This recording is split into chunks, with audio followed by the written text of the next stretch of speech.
things still remain the same, and I don't wanna play.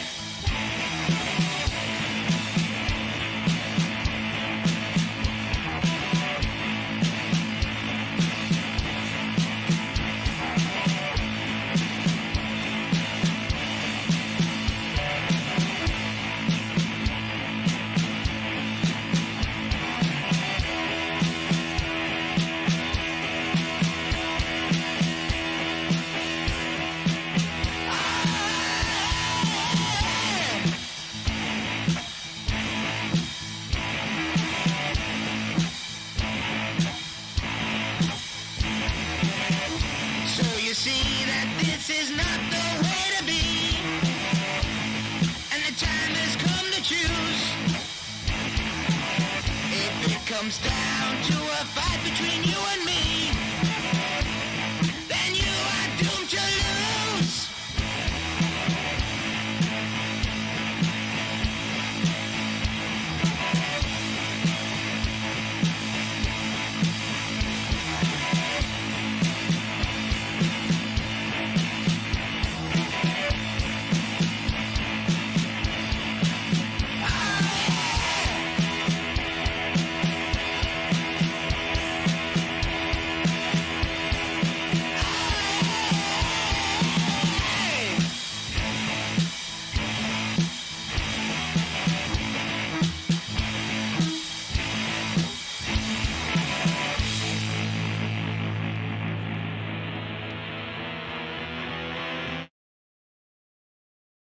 I came into office at a time of great economic and international instability. Families and businesses were worried about how to pay their bills. Putin's illegal war in Ukraine threatens the security of our whole continent, and our country has been held back for too long by low economic growth. I was elected by the Conservative Party with a mandate to change this. We delivered on energy bills and on cutting national insurance. And we set out a vision for a low-tax, high-growth economy that would take advantage of the freedoms of Brexit. I recognise, though, given the situation, I cannot deliver the mandate on which I was elected by the Conservative Party. I have therefore spoken to His Majesty the King to notify him that I am resigning as leader of the Conservative Party.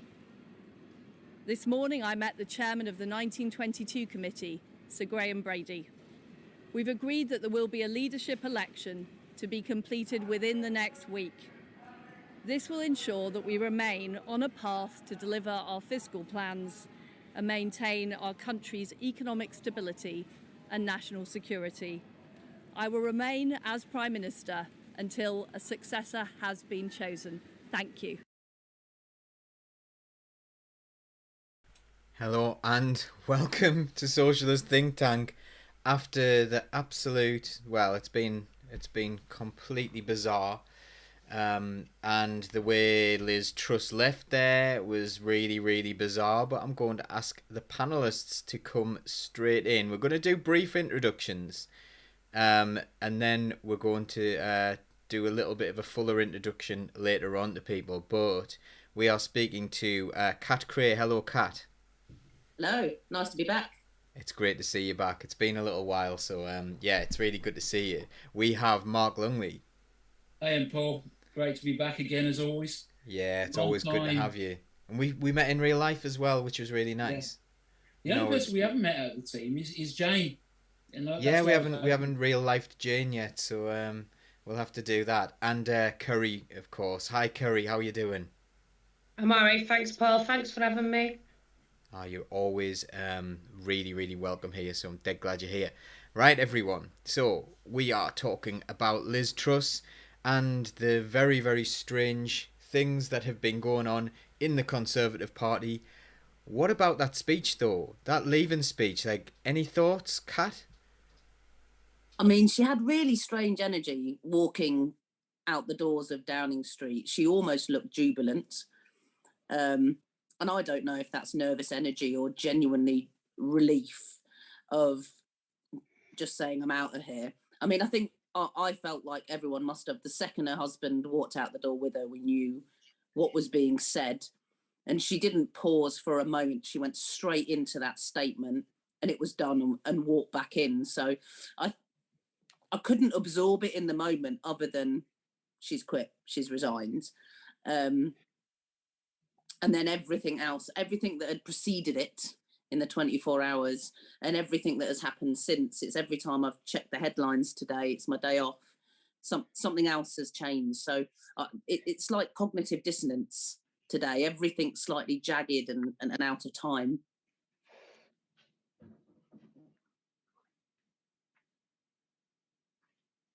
I'm muted. I see what you mean about the energy that she displayed. She was kind of really, like, we're getting comments in from people, and lovely to have you all coming in on the comments there, and I'll read some of your comments out later on. But yeah, it was almost like she was really happy. And Laura mentioned on the comments that, like, why all the smiles, why all this, like, really I don't know, this really positive vibe that she's trying to do. Excuse my dog. So I'm going to come to Mark. What did you think? I mean, I knew suddenly heard she was going live, and I work from home, so I was able to I was in a wrap period from the call, so I was able to have a look, and I was like, is she? Isn't she? This is probably going to be serious. And then it was sort of like, she has, obviously with that kind of thing, you're not going to free form that kind of speech. I think she was reading from a script, and I just think that, you know, she always smiles, even in that kind of word. I wondered, with her being the PM, if she was going to be smiling when she gave us the 3-minute warning, if you see what I mean. That's a really good point. Like, yeah, yes, everyone, we're all going to die. And there's like just an like real strange grin. Curry, did you pick up anything from that? She was a cold-hearted witch. She was very robotic. She didn't even really come across as being that bothered. She just seems to like have no feeling or moral compass about her. And I'd like, for someone who's only been in the Prime Minister's role for like 44 days, she looked like quite relieved. In the same breath as it, do you know what I mean? You just think, wow, this is the person who was leading our country, who's like so cold and robotic.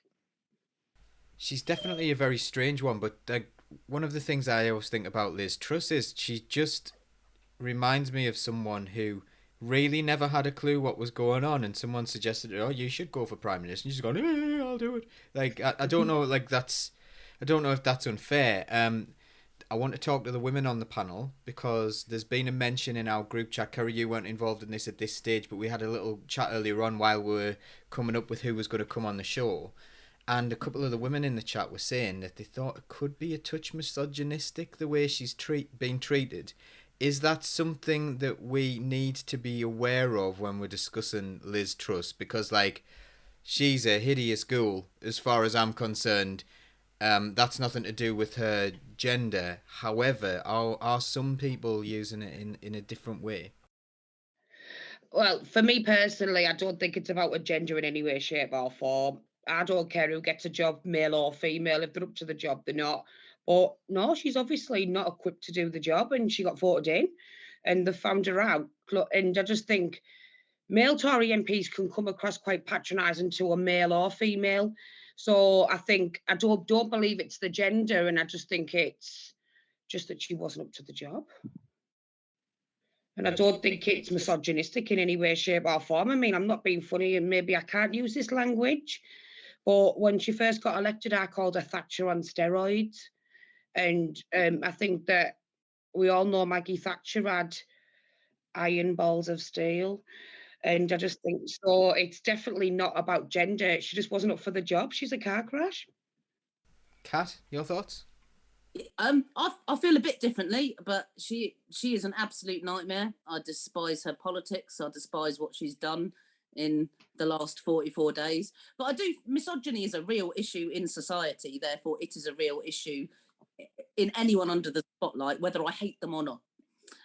So I do think that the sort of terminology that is used does use misogyny, because it exists everywhere, because it is common everywhere. I don't mean specifically to her. I do think it's worth noting because there are ways to to speak about a person being despicable without bringing their gender into it, which, you know, national newspapers definitely have been doing. Yeah, I think I'd agree from that point of view, and that's one of the reasons I thought it was very important to bring it up, given the discussion that we had earlier on. We do need to be careful about that, and I don't think anyone on this panel would stray into those kind of words. But I think sometimes we need to be on the lookout for that, and it's almost as, she didn't do this because she's a woman. She did this because she's a Tory, you know, and a very ideological Tory. And it's funny, I was talking the other day about how ideological she was, and at least she told the truth about her wicked intentions and her real economical illiteracy. Like, they really went down the ideological route with, like, you know, the trickle down stuff. They're looking after the rich.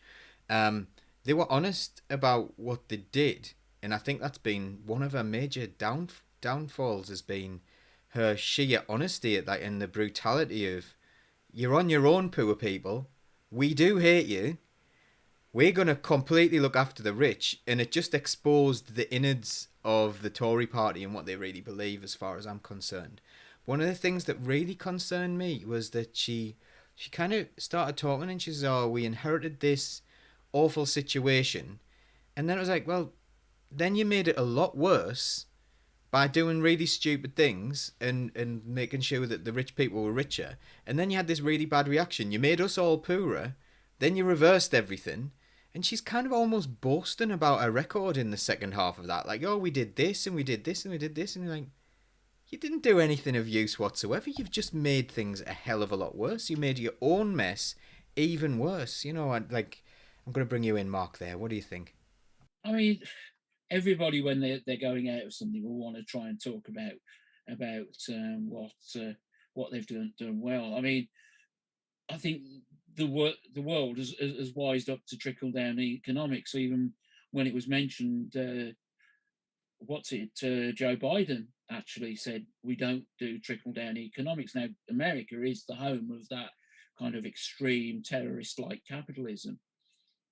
And I've often thought with Truss, and a lot of people have said it, she's hostage to the Tufton Street mob, the think tanks, sort of like Taxpayers Alliance, or as I like to call them, the Freeloaders Alliance in Tufton Street.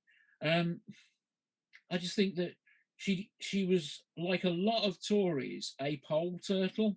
I don't know if you've heard the phrase. Basically, you come going down in a desert, and you see a turtle on the top of a pole. You wonder how it got up there.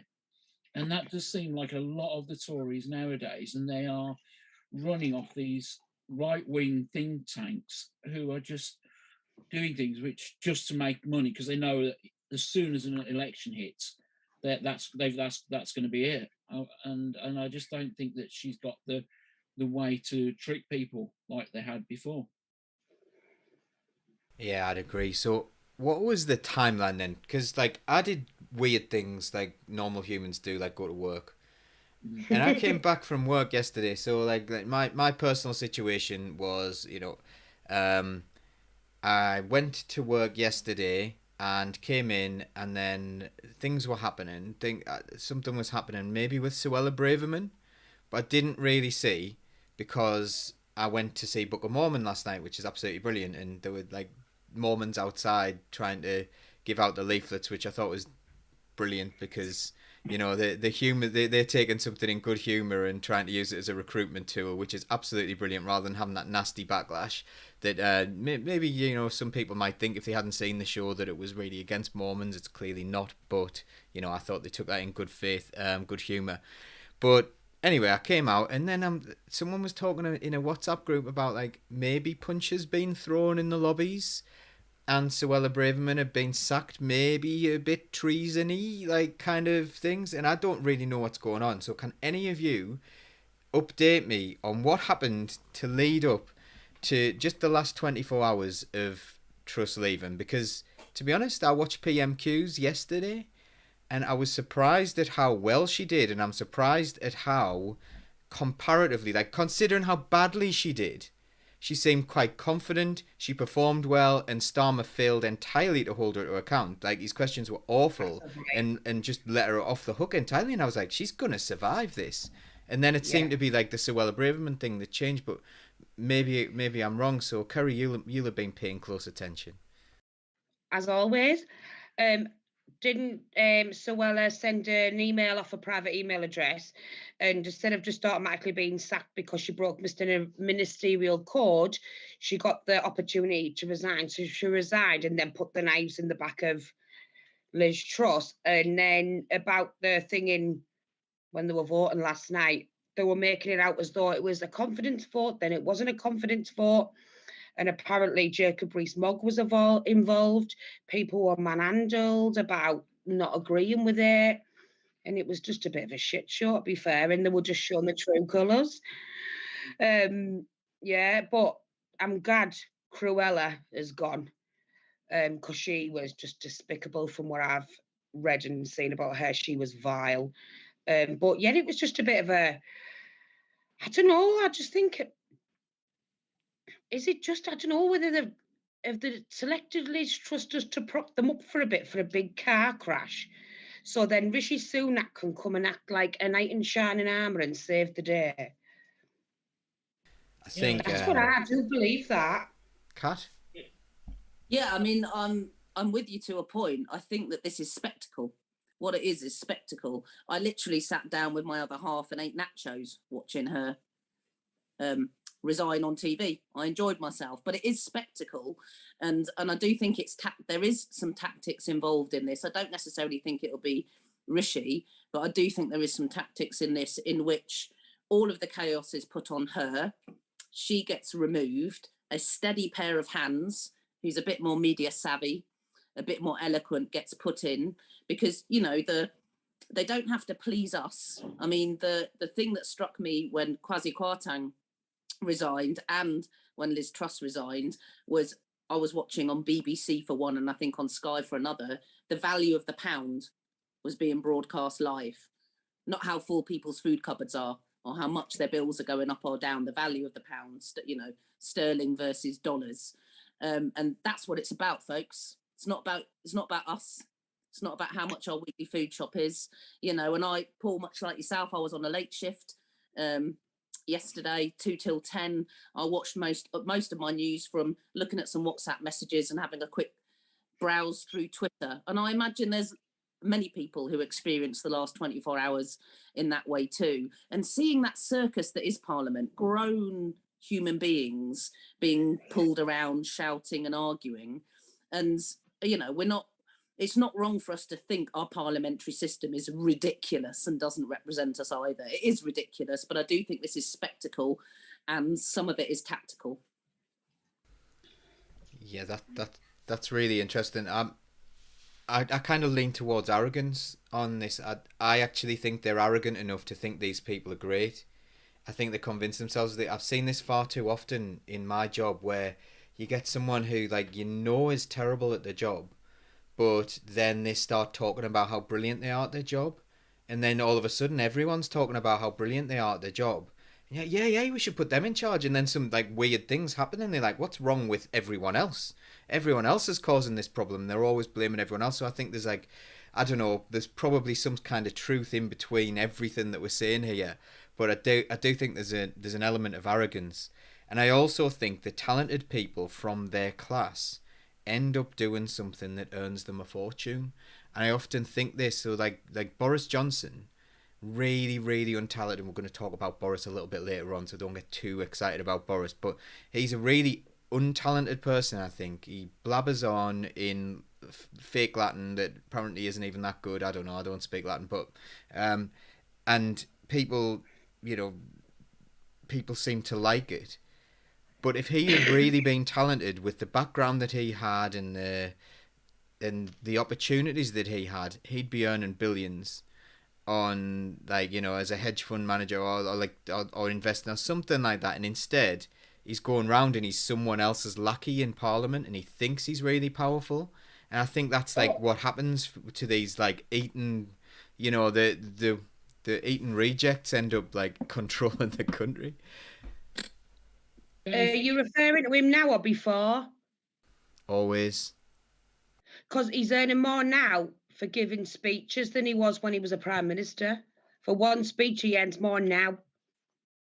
Yeah, but like I think he was talking about like 250,000 as chicken feed while he was an MP, wasn't he? But at the same time, while he was talking about that as chicken feed, it really is in the circles he moves in, because there are people who have billions and do that. So yeah, I kind of understand where he's coming from there. It's not chicken feed to normal human beings like us, but as I say, they're probably quite like on the reject scale. They aren't the ones who are doing particularly well for themselves, and they're ending up just being in charge of us, and they're probably being told what to do by their friends who went to school with them and have absolutely loads of money.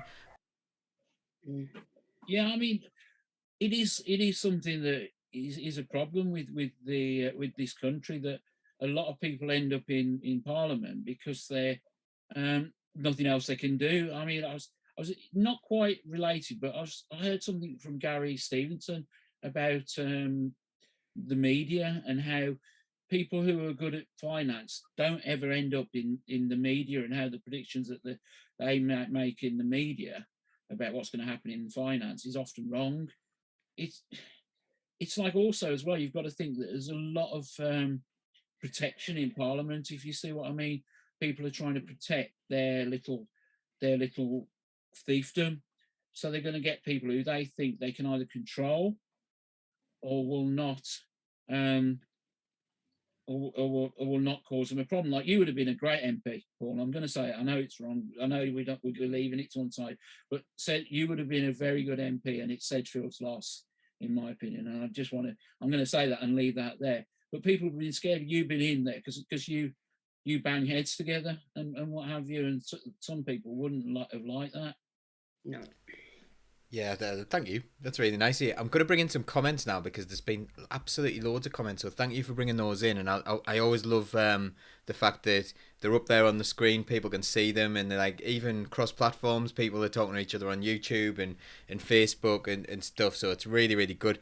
Kerry of TikTok fame, and we're going to come to that in a little while. She's been in quite a few different things that you've been. TikToky, as I call it. Yeah. Nice to see the Anne Barrett on, and thank you for the lovely comment you made about me earlier on. And we also had a few people liking your T-shirt. For those of you who are listening on the podcast, can you pronounce it for me, Mark, please? Tory's Libab. Okay, so that's like West Country, yeah? That's a Brummy terminology, isn't it? Yes, it's a Black Country Brummy thing. Unfortunately, the person who said it was Jess Phillips. She was remembering what her nan said, but I'm sure a lot of other nans have said that before. I'm sure my nan has said it once or twice, and I noticed Leanne's got it as well. And thanks for the comments there, Charlie, as well. Two great West Midlands comments. Charlie's up from Staffordshire, and Leanne's just on the border between Birmingham and the Black Country. I just thought it was perfect for today. Yeah, they do definitely lie. So, right, so some comments about Liz Truss getting £115,000 a year. Is that for the rest of her life? Yes. Wow, I didn't know that. When you are PM, no matter how short a time, because she has been PM for the shortest time. The next shortest was because the guy died in office. I can't remember his name. I should have looked it up. But you get a salary of that much money. Well, a pension in effect, even if you've got other money. Now, Bojo's getting it as well, and the Trust bot, they're all getting that. I think there should really be some kind of like time they have to have served before they can qualify. Because for 44 days, wasn't it? Who was the shortest education minister? Gavin. Oh, Gavin Williamson was forever. And he got it, didn't he? Wasn't he an education minister for about a day? And he's getting a big payout for being the education minister for one day. No, that wasn't Gavin Williamson. Gavin Williamson was there for a while. I do know who you mean. Yeah. I can't remember who it was. Can't remember who it was, but someone will tell us in the comments. It wasn't still from near me, so nah. It's but that seems absolutely bonkers. But at the same time, like, maybe it explains why they're all just like having that turnstile. I'll be PM for 5 minutes, and then like that seems to be what they're doing. It's going to be like a week or something, isn't it? And then there's going to be another one. Andrea Jenkinson, Neil was saying, who was there for a day. Yeah. Probably showing my age, but I remember there was a skit when it was all going about wrong for the Tories in and Spitting Image was on in its first run, and they were all making each other prime minister, and they missed out Michael Heseltine because obviously he wanted to be prime minister. It's just like that, though. I do think, as I say, there should be a minimum term served, because there is a similar kind of thing, obviously not as much for MPs, and for them to get that, I think they have to have gone through a certain amount of Parliament. But I just can't, for the life of me, again remember how much. I can tell you in my job, you have to serve 20 years to get your full pension. And also, one of the main reasons I'm a member of the RMT, and I'm an RMT trade union rep on the Tube in London, and obviously one of the big reasons we're taking strike action on the 3rd of November, and National Rail is going out on the 3rd, the 5th and the 7th, is largely to do with pensions. So I'm glad she's having a juicy pension. Hopefully she'll come and support us on the picket lines. Also, sorry to interrupt, are you out on the 5th of November? I think, hang on, so London Underground is going out on the 3rd, along with National Rail, but National Rail announced 3 dates. Hang on, there's a big demo in London on the 5th of November. Yeah, there is on the 3rd, so there's a big do on the 3rd. Oh no, is it? Hang on one sec. I'm getting National Rail and London Underground all mixed up, but there's a big do in London, I think on the 3rd. We go out on Thursday, the 4th of November, London Underground. So the tubes are going to be out on the 4th of November. And then National Rail has named 3 dates, one of which aligns with London Underground. Obviously, you've got the CWU workers out as well. You've got the nurses' ballot closing, I think, on that week as well. So there's a lot going on while all of that goes on at number 10. Yeah. Now, what that tells me is that this is really, when it comes down to it, obviously this programme's about Liz Truss resigning, but this isn't anything to do with Liz Truss, really. This is Tory ideology. This is mismanagement of an economy for a very long time. And I would bring in, like, you know, in a lot of ways, the Blair years, although they kind of were a little bit more sensible in some ways, and the economy was going, like, was working a little bit better for ordinary people back then, but they still failed to regulate the banks. They still failed to really transform things in the way they should, and they still failed to go out to bat for our class, for ordinary people. And that's and I include everyone in ordinary people. I'm not going to say ordinary working people, like seems to be the fashion in the Labour Party, because some people are employed not to do any work, which is bonkers in our current system, but you know, that's the way it is. So we've had 12 years of austerity.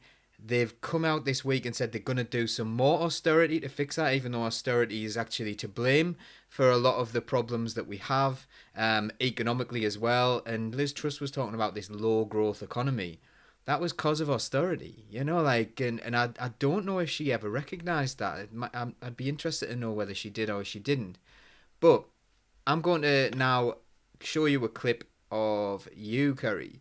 So hopefully you'll be able to hear this. You won't be able to see it, but you'll be able to hear it. So if you haven't, Mark or Kat, seen this before, or the viewers at home, here it is. Are you not ashamed of a party that our older generation are crying in fear of how they're going to survive and live? Are you not ashamed of that? Look, it's not about being ashamed. It's about trying to work out how I can act. I really hate the fact that there are people suffering the way that you've just described. I didn't see that piece. And we've got to do something about it. We can't just sit there You've been in power for 12 years. How can you say we're trying to do something? You've been in power for 12 years. Kerry, what we haven't had in those 12 years, the lead up to those, we haven't had 2 years when we basically switched off the global economy. We've had 12 years of austerity. No, but we're literally every single country in the world turned off their economy effectively for 2 years. We spent £408 billion. Can you just change the same drivel over and over again by blaming Ukraine? and blaming Russia and blaming COVID. You have been in power for 12 years. 40% of children in the northeast live in poverty. Are you not ashamed of that? No, Kerry, what I'm saying to you is that we're trying to act targeting our support towards those people. Now, having just nearly half You a need trillion... to be on a stage as a clown. You have not got a clue. You want to come and live in the northeast? Okay, I tell you what, Steady, yeah, fair dues. Have a... And at that point is where he came in. It was the clown bit where he came in to rescue him, wasn't it? It was like, okay, Yeah, right, you should be on stage as a clown. Absolutely brilliant there, and well done for that. Really, really strong performance. But you've summed it up there, haven't you, Curry? Yeah, I didn't let him away with anything, and I'd done what a lot of journalists should be doing. And I held him to account. He was trying to bring up the same old crappy drivel about Ukraine and Russia and COVID. But my point is that many people in society have endured 12 years of misery because of these lot. And I'm one of them, which we all are on this panel. And I just think Paul Scully is a car crash in any interview you watch him in. And when I was there, Nikki Campbell went, "Oh, we're getting Paul Scully." And I went, "He's never here." And I shouted that out loud. I went, "He's never here." "Oh, no, he's coming to us via video link. Who wants to ask him a question?" And I was like, "I do." And I went, well, not that I hate him. I said, every interview he does is a car crash. And I said, I'd love to give him a good question. I mean, he absolutely tried to ruin us as Unite Community, talking about the £20 a week uplift to universal credit. And I just can't stand him. And I'm surprised Nikki Campbell let me go as far as I did with him. Jacqueline Hems is asking, is he your MP? Is he your MP? No, he's Sutton-in-Cheam in London. Strange that he which I know a couple of people who live in Sutton-in-Cheam. So he's absolutely, you've absolutely skewered him there. To be honest, you've shown him up. But you mentioned there the media, which is something I want to talk about. Actually, I'm going to kind of go with a little bit of a segue into this. You mentioned the media. Now earlier on, I tweeted something, and it was basically saying, I bet the media take absolutely no responsibility for the part they played in this. So they went out and they deliberately destroyed Jeremy Corbyn. And they will prop up any right-wing person. They thought Boris was great until they didn't, because they found out that what they already knew about him, and he'd been partying behind closed doors, and they already knew. And then the public found out, and they had to be in shock about it. And then Truss, like the Daily Express, "In Liz we trust," and they thought she was absolutely great, until she wasn't great anymore because she absolutely destroyed everything. And time and again, we've seen the media playing up to these right-wing figures. So, Kat, does the media take any of the blame for what's going on currently in the UK? Yes, I think so, because I think it's I know on a tube station, everyone grabs a Metro, grabs an Evening Standard, and whatever their political beliefs, they stare at it on the tube on the way home. So I don't think it's fair to say it has no influence, and therefore it's not fair to say it bears no responsibility. It does. But also, we as a class, we have to organise, and we have to spot bullshit when we see it and call it out and talk about it. And, I've laughed about the lettuce and the tofu. But again, it goes back to what I was saying about making something a spectacle, making it a funny headline, as opposed to having a serious political discussion. And I don't mean with fancy words that are unreachable. I mean the kind of chat you'd have with a friend over a cup of tea eating a digestive, real conversations, not it's TUC week, I'm seeing a lot of speeches, not those kind of performative real ones that you have on a fag break because you got a 5-minute break before you got to go back to work and see the rush hour through. It is in our power to have those discussions and to point out, I laughed about the lettuce, but why aren't they telling me about this and this? Why aren't they calling this out? Why does it take people like Kerry challenging MPs? Why aren't there other people doing it too? Or why aren't other people like Kerry allowed on TV to ask those questions? Yeah, it's very sanitized, isn't it? It's very like, they will come out and it has to be this sort of line, "Oh, we're attacking the Tories today, so therefore we can say this." But then, like, the big one for me, and the one that should have opened everyone's eyes if they hadn't known it before, was when Jeremy Corbyn produced a document that the USA and the UK were in negotiations for the NHS post Brexit.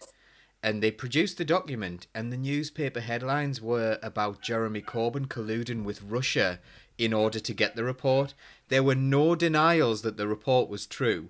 And I think the Labour Party got it from Reddit because someone posted it on there. It wasn't a leak or anything. It was just like someone had got hold of it and published it on Reddit. But they made it out like as if Corbyn was the danger rather than what was in that document. Corbyn with the relatively low power, but then with all the power, it was absolutely bizarre. That should have showed us all. Mark, what are your thoughts on this, and what do you think the solutions are? I think the thing is, it's going to be independent media. It's going to be socialist think tank. It's going to be Double Down News. It's going to be people like Gary Stevenson who's explaining it. The problem we have is we have client journalism. They are taking the easy way out by getting bits thrown to them on WhatsApp. That is not journalism, and they just don't have the quote unquote metaphorical balls to actually skewer them. It was like really interesting to hear when Truss went on local radio, and of course they're not going to speak to Truss again. Well, they won't now, but they're not going to speak to the Prime Minister in their careers. So they've got that time to really stick it to them, and I think we have to be publicly talking about things, what they're doing wrong, what a failure trickle down economics is, and how things like, as I said on Tuesday, bubble up economics works better. When like in Seattle, when they went to a $15 an hour minimum wage, the economy exploded. Not putting all the money at the top, putting the money at the bottom and letting it bubble up. It is forcing that, and I think it's often the right-wing press dictates the news now, and we've got to really call that out and have people who are willing to do that. There's no other way. Otherwise, you're just going to have these talking heads, the Mike Parry, Cara Malone, and all of them just giving the same things. And we've got to support those that go out there, the Ash Sarkers, the Owen Joneses, and fight our corners. And I think that's the only way. And just be there in the pubs talking about, well, what do you think about this in a simple way to explain our points, which I think you especially, Paul, on here have done very well a lot of times. I think we talked about why the pound tanked on Tuesday, or was it in somebody else's podcast about all the money going out? I'm trying to remember. I've been watching too many podcasts and videos at the moment, but I do think we need to be talking, as we've already said. The media are never going to be on our side, as in the mainstream, and we need to make a news stream. Yeah, it was me on Political Unmuted the other day. It was just about how, what actually caused the pound to tank, and it was because most money, if you look after rich people, a third of the wealth goes into foreign currencies, and that's a problem for a currency. So that'll devalue your currency, basically the way the market will react to that, and also the idea that people who are getting poorer, all of a sudden there's no market for people there to come and make profit from ordinary people spending money because they don't have any. So all of a sudden, like that, that will cause problems in the markets, and that's what happened under Truss. But that economic analysis is just not there in the media. It's not there at all. So I'd entirely agree. I also want people to understand this stuff. I think people think that they can't understand economics because people talk about these really, really technical things. And the more I learn about it, the more I learn about the technical things is that it's all just gibberish. It's just posh words for things that we can all understand. And I wish people would talk at a really sensible level. Kat, talk me through the strikes. How are they going? I mean, we find ourselves in interesting times. I'd have personally liked to see London Underground take more than one day's strike action, but we're weaving that in. I did check, Kerry. It is 3rd, 5th, and 7th for National Rail. It's across maintenance grades, train operating companies, and tube workers on the 4th of November, and that will inconvenience many people watching this, as strike action will do. But we're fighting to be paid fairly. We're fighting for fair and safe terms and conditions, and to have proper deferred wages. That's what pensions are, deferred wages, and to be able to enjoy our lives when our working lives are over, as is our right and as is everyone's right. You know, I think the momentum that has been felt, we've been very lucky. We'll become yesterday's newspaper soon enough, but we've been very lucky with our coverage in the last 4 months, and it won't last forever, but we'll use that as an opportunity while it does to join together. We're with you. And something Paul mentioned earlier about how working people gets mentioned, that's something we need to get on top of as well. It's communities. We are together in community, whether you're exchanging your labour for a wage or raising children and scandalously not getting paid for it, because you're working more hours than I am, I can tell you that. I think it will be interesting. The chaos of government will make a negotiation even more complicated, because they were refusing, Grant Shapps was refusing to come to the table. I can't even remember who's Transport Secretary now. She's also refusing to come to the table, even though she's pulling the strings. And we are in the same boat in London, in which they're saying, your funding is this, but you must do this. And Sadiq Khan, who is a Labour mayor, has played to that trick, and they're trying to very politely, whilst telling us they're not going to attack our pension. Yeah, absolutely. Lots of solidarity coming in on the chat. Support and solidarity from Leanne Barrett. Jane Strange saying thank you because the RMT are making sacrifices to maintain living standards for all of us. And I think that's a really important point. You know, this isn't done in isolation. If those railway workers get what they deserve and get the pay that they deserve, then other trades, other professions will come out and say, well, that's what we deserve. And all of a sudden we'll have like people at the bottom actually buying more stuff, and the small businesses that, you know, the small run local businesses, which they don't want to exist. This is the awful thing as well, like people who are in small businesses who are going, oh, the Tories will look after me and stuff like that. They won't. They want everything to be corporations. They want your small business to fail, and they want it to be run from the top by some sort of person who's completely from outside the community. I want small local businesses to do incredibly well, you know, and I want them to spend that money locally because that's what people do. Okay, so we're going to get into speculation mode here. Now, we know that all the MPs need, anyone who's coming forward needs to have 100 MPs supporting them in the Tory party. I think that's probably so that they can only have a 2-horse race. And then it's going to be done by the 28th, apparently. Now, Boris Johnson has raised his ugly head again. This is interesting because Milk the Cow podcast have been predicting that Boris Johnson is making a comeback. And I think that people are underestimating his popularity. I think Labour being so far ahead in the polls, but then not transferring that into local election success is quite telling. And I think people would be willing to fall back in line behind Boris Johnson in spite of everything. And that is a worry. And I also have some ideas around Penny Mordaunt as well, after her performance the other day, but I'm going to ask other people's opinions before I come in on those. So let's go with Mark. Who do you think? Firstly, who do you think's going to go for it, and who do you think's going to win? And see who you think in the chat. Tell us who you think is going to win. That's a hard one. I hope I'm not going to Murray Walker it. Right, I think it's going to probably be, you know, obviously there was talk when Truss became PM that Boris would come back, and as he said in his final speech, I'll be back. So obviously we can't rule out Boris coming back. Obviously you've got Rishi Sunak and Penny. I think those are the top three. But they've got to get 100 signatures. I take it it's the same as what in Labour, that you have to get the signatures. What will happen there? Excuse me. It's going to be a very interesting point. It's going to be which is the useful idiot that's going to get the job. And Labour have to realise this. Their lead is not because of the Labour right. It is in spite of the Labour right. And we are seeing, the last elections near me, Labour votes in double figures behind everybody else. Literally, that's the number with the number of votes. Yet we have this massive poll lead, and polls are very, very dangerous. So I think it could be Boris actually.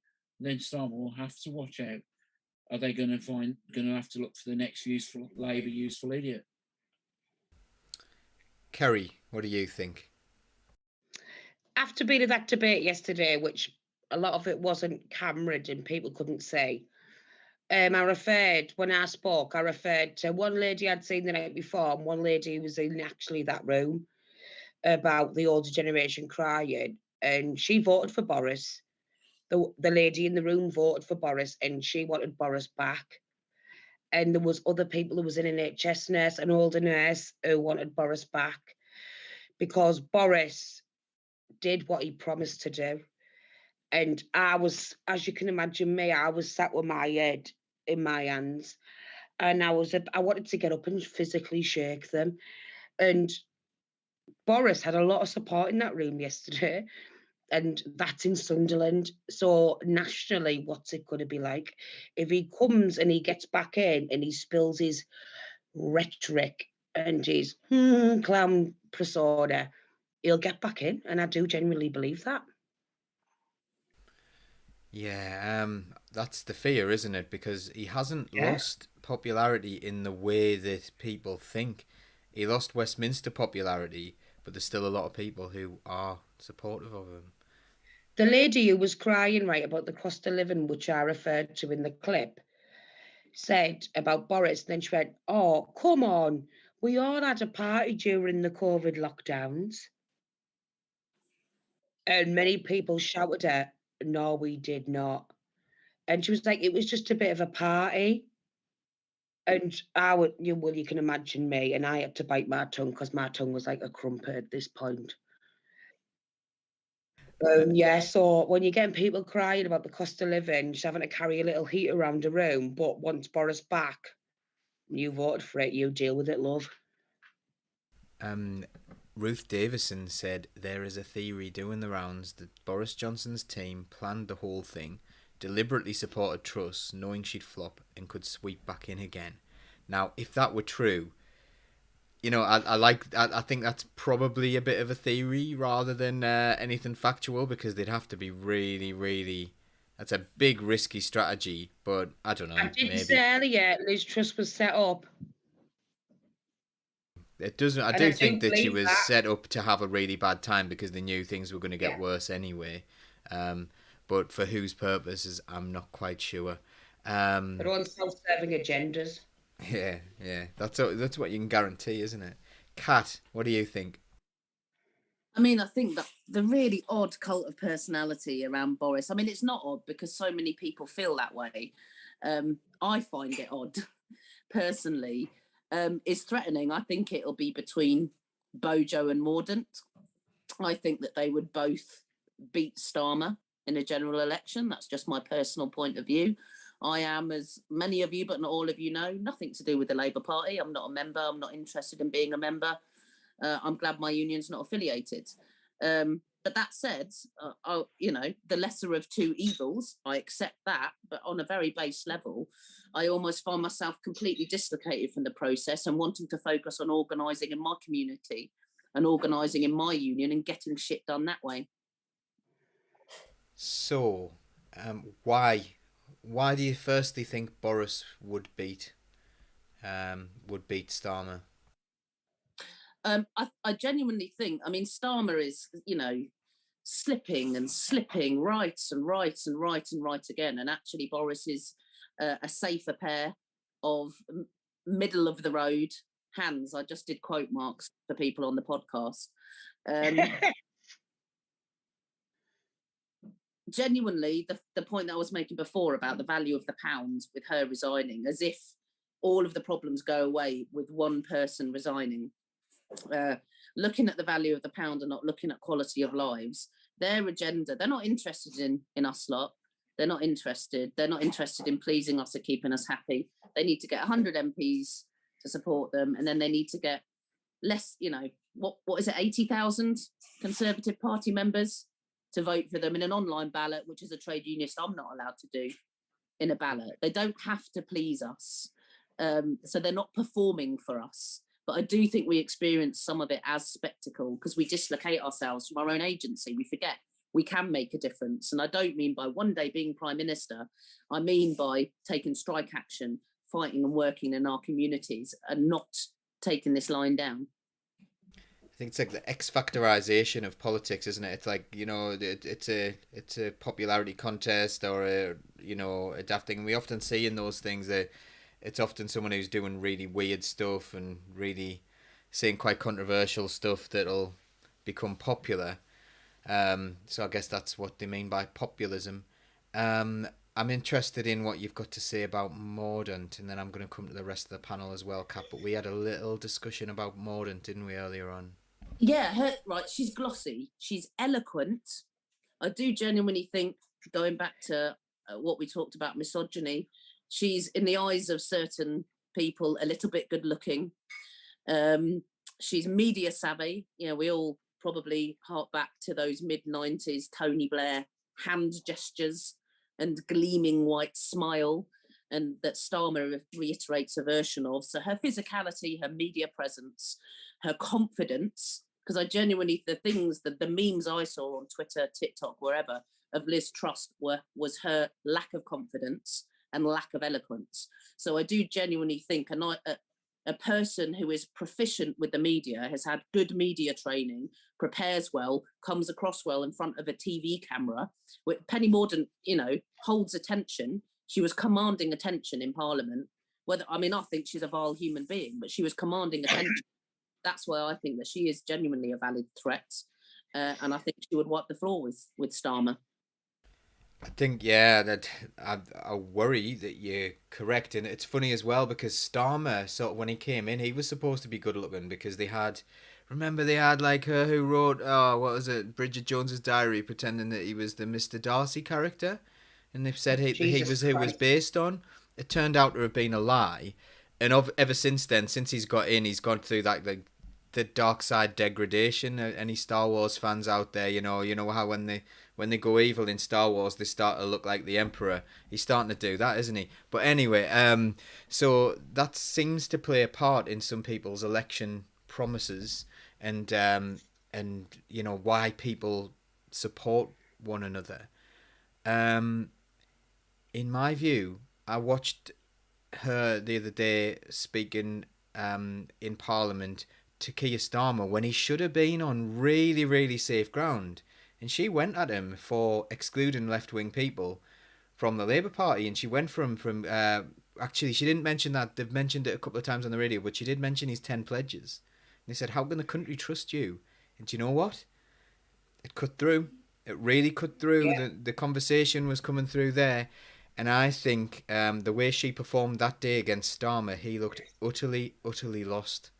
And again, that's the worry, that the Tories will get another 5 years of power. And I don't care whether there's a 20-point lead at the moment whatsoever. We've seen how quickly things can change. It was only 8 months ago that the right wing of the Labour Party were plotting to get rid of Starmer. So, you know, things change very quickly. Kerry, what are your thoughts? I think that regardless of what we all think of him on it yet, and regardless of the outcome of Brexit, Boris Johnson did what he said he was going to do. He didn't lie. He did. He's a clown. Everyone knew his personality. He is a clown. And I think that he has opened this kind of worms towards racism in this country. He's opened these big kind of worms, and he's got all these people who were normally like, not outcasts, that's the wrong word to use, like normally muted in society, like these proper racist people, but he's opened them kind of worms up. But although I despise the bloke, he's done what he said he was going to do. I mean, Keir Starmer lied to how many members were in the Labour Party when it was the leadership election. He has totally lied. He was part of the second referendum vote that absolutely screwed the Labour Party over in 2019. Then acted as all, oh, I'm the innocent party. Go away, Keith, do one. That's my opinion of him. I wouldn't trust Keir Starmer as far as I could throw him.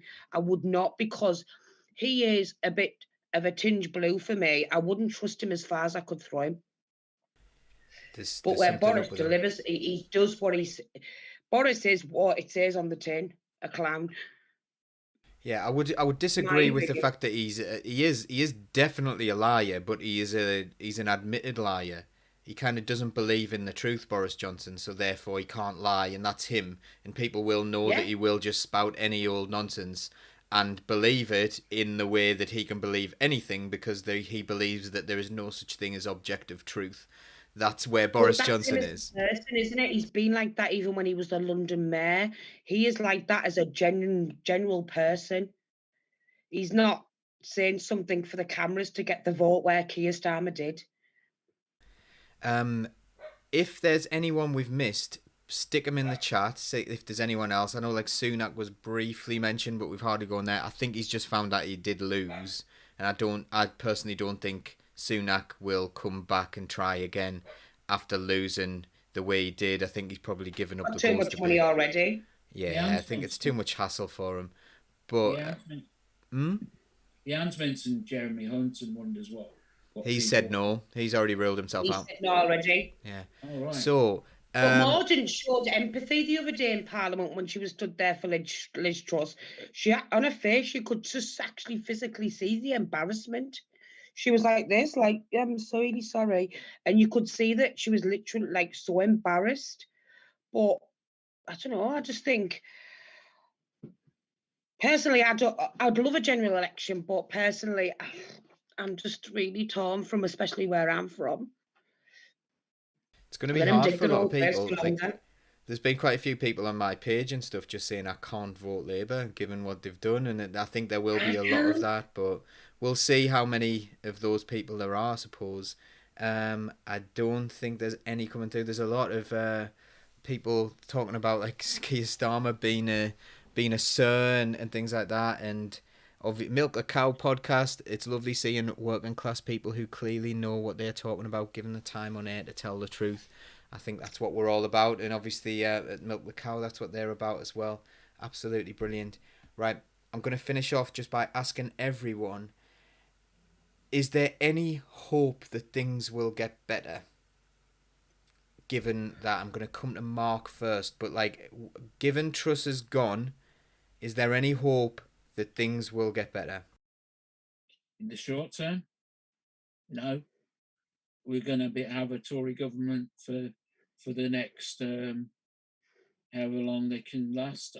I liked what Owen Jones, I think, was said, that we should really be out on the streets demanding a general election. Whether that would just put the next person in who the establishment want, because Starmer is obviously part of that. But I think we've got to have hope for the long term that something will happen, and things are happening. And if we keep down the road we are, things are just going to get worse and worse. We've got, 2-3 years before climate change is irreparable. But we always have to have hope. There will always be a remnant, and we just got to build that remnant. So that's what I think at the moment. A lot of people in the chat agreeing with you. Kirsty Smith, Toto has agreed with you as well. No hope in hell at the moment. Neil, Terry, things will only get bitter.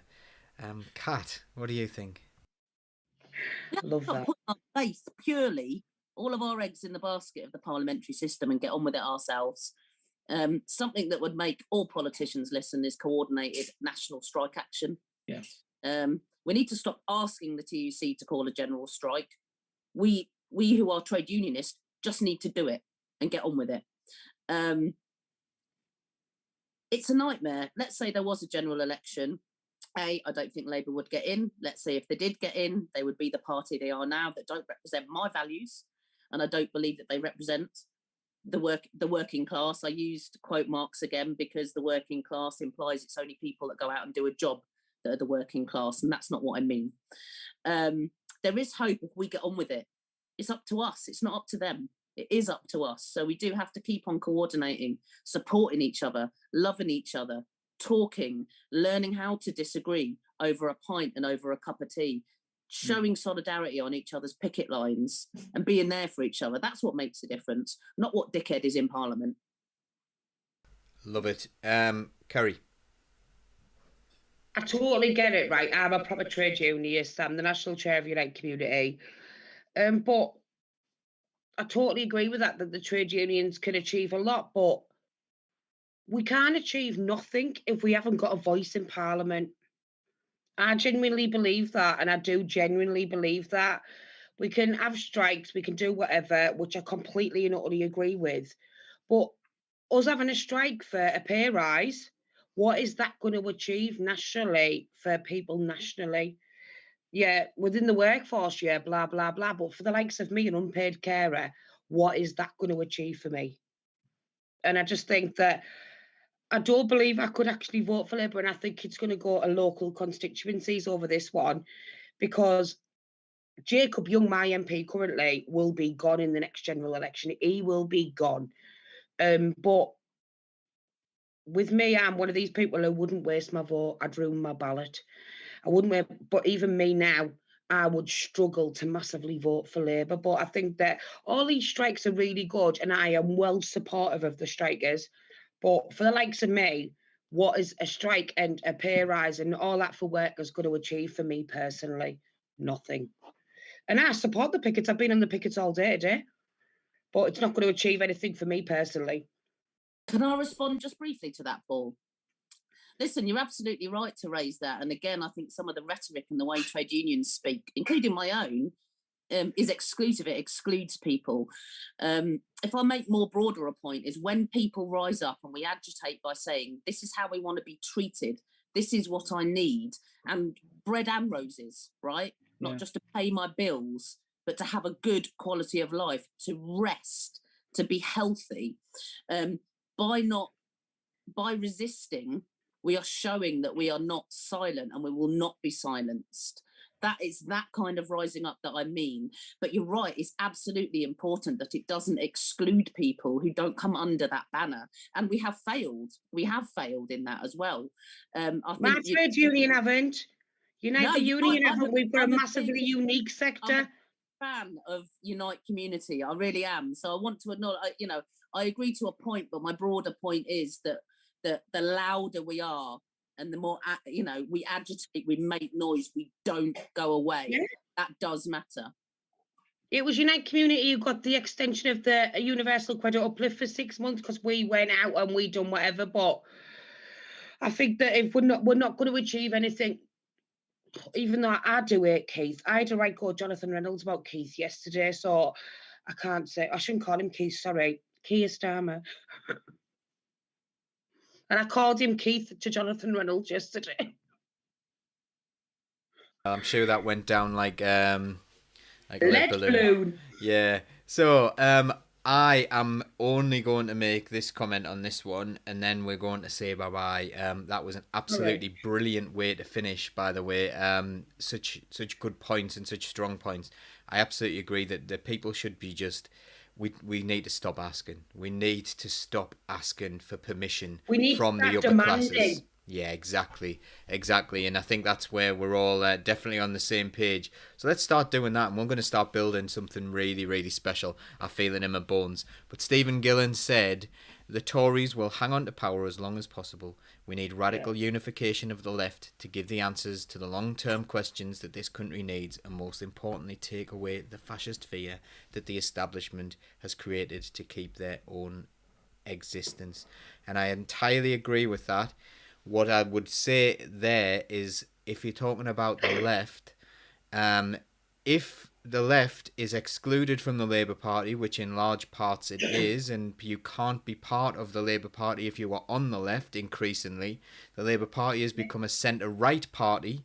Definitely, like if you look at the positions and the economic position and so on. So therefore, if you're on the left, you need to have a really, really good think about what is going on and what the future is, and whether we can win within the Labour Party. I have my opinions on that. I think it's too far down the rabbit hole now. But also, we need to prepare ourselves to look after one another in our communities, because whatever we build needs to come out of community action. And I think this winter we can see, if the good people get together and support one another, but also politically educate one another, and media, independent media, reports on this and what we do to help one another and educate people in what is happening and how government decisions are affecting their lives, that is going to be huge. So this winter needs to be a winter of education, I would believe, because they're going to do another austerity, and they never even stopped the last one, so they're just going to accelerate it. If you want to subscribe to Socialist Think Tank, you can do so on YouTube. You can follow us on Twitter and on Instagram and on Facebook and all those things. A lot of you already know this because you're already here, but if you're listening on a podcast, also do that as well, please. You can be a member of Socialist Think Tank. We do accept small donations if you wanted to donate to us as a one-off, or if you wanted to donate monthly, that would be really, really appreciated. We are a member of the Independent Media Association. If you hate us and think that we've done something terrible, then go and tell Impress, because we are regulated and we don't lie. We are not allowed to lie. We're allowed to have opinions, but we don't lie because we're regulated by Impress. And if we did lie, and if you think we've lied on this one, go and tell them. Go and tell them, because I've been pulled on this in a Labour Party interview where apparently we were saying things that weren't true, but they were true, because otherwise they'd have told Impress. Okay, have a lovely, lovely evening, everyone. Stay safe. Don't have bad dreams about Liz Truss or Penny Mordaunt or Boris Johnson or Keir Starmer or any of those figures. They aren't real people, so sadly they aren't. Okay. Take care, everyone. We will see you very, very soon. Keep the red flag flying here.